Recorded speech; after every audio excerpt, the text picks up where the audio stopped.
Hi everybody and welcome back. My name's Alison, the online piano and the online violin tutor. This is my new Learn to Play the Violin book 2, and it is a follow-on from my original violin lessons 1 to 10. They'll be linked directly underneath this video.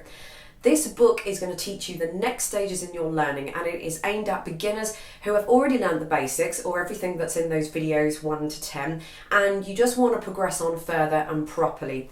It is available to purchase here. There'll be a link just coming up here. I will also put a link directly in the description bar underneath.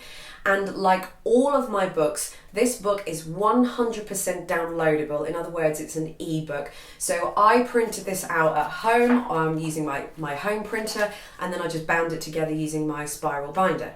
So this book also comes with a songbook too as well. So the 10 pieces in here will contain all of the skills and all the techniques and everything that you will have learned from this book. So if you want to progress on to the next stages in your learning, then grab your copy of the books and let's get going. Okay, lesson 17 is all about up bows and down bows. So there is some information that you can read there, and also there is a picture of what an up bow looks like and what a down bow looks like. On the next page, it's going on about if you've got an anacrusis. An anacrusis is explained at the bottom, but an anacrusis is if you've just got an upbeat. So it's not the piece of music is not starting on the full starting with a full bar. It's starting with a bit of a da da da da da. So it's just starting with sort of a bit of an upbeat, bit of like an introduction before it comes in on the main beat of the bar.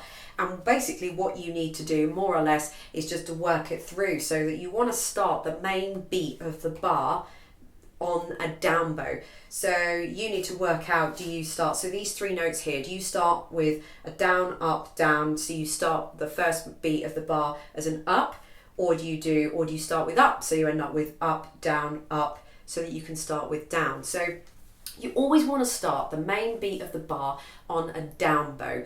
So if your piece of music just goes straight in with beat 1, no problem. More often than not, you want to start with a down bow, unless the music tells you to do otherwise. But more often than not, you will start with a down bow. It's like when we start the scales with a down bow, because it just makes more sense to start going down. Down, by the way, is when you're drawing the bow down towards the floor. Up bow is when the bow is going, when your hand is going up towards, the ceiling. So there's some information on there about that. On the next page, I've put in a piece called Barcarolle by Offenbach, and this has got lots of up bows and down bows in. So for example, the first two notes that we've got here, or first of all, we're in the key of, see if you can work it out, but we are in the key of D major, which has two sharps.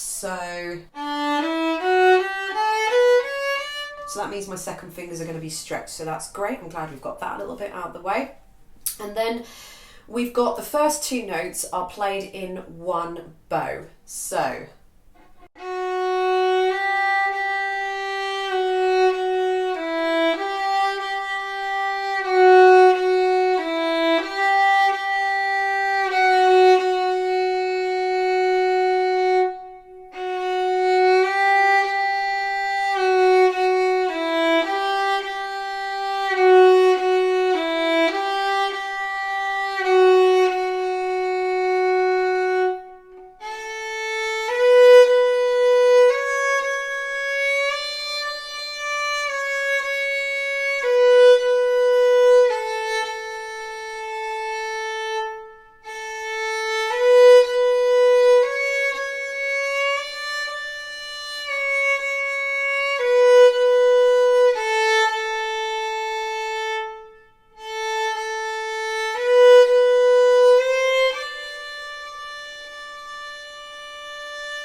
Okay, so I suspect that you guys are probably going to find this quite difficult this is what we call slurred bows, and I do go and explain that on later on in the book. So you guys might find this a little bit difficult, and what we've actually got here is slurred bows, and now technically that is in the next lesson, but there was no other way of kind of doing the up bows and down bows if I didn't put the slurred bows in.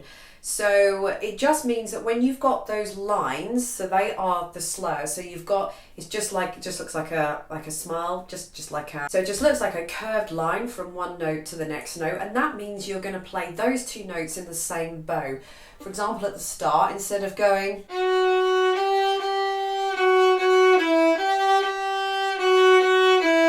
we're going to be doing.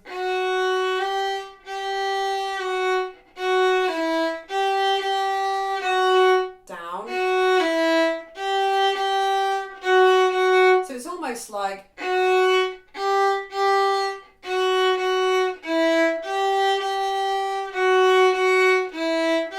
don't want to be breaking the bow up, because then that's obviously not going to sound smooth and flowing. But as long as you guys get the concept of this, I find that when I teach the slurred bows, it's not that people don't understand it, it's just that people can't do it. It's the whole kind of patting your head and rubbing your stomach kind of thing. It's just trying to do, the brain is just split in half trying to do two different things at the same time, and it is difficult. So I'm not going to lie, it is difficult to do that. You know, it's the scales that everything I've given you in this book is pretty much hard enough as it is. So, you know, if you're going to be struggling, the violin is a very, very difficult instrument, but you know, to separate yourself from everybody else, you have to keep plugging with it, and you have to keep going with it, and things will take time, but they will work. So trust me when I say that you've just got to keep going with this, and don't just think, oh, I can't do the slurred bowing, and go back to doing everything separate bows, because later down the line you'll be emailing me and asking why you don't sound like the professionals do. What is the difference between, you know, my playing as you know, as a beginner, and those professionals? Why can't I sound like that? The reason why you don't sound like that is all to do with the bowing. It's because it sounds very kind of amateurish, very sort of beginnerish, where you've just got one note to every bow. So if you want to progress your bowing, progress your sound so that you sound a lot smoother and a lot more professional, that's to do with the bowing. So instead of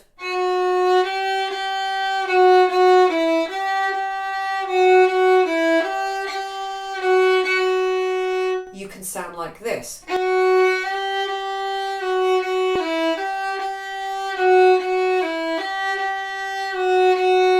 You know, because you're doing completely different bowing. So as time goes on, you'll do more notes to a bow, but this is something you just have to practice with. And I've put up bows and down bows more or less everywhere to give you a helping hand.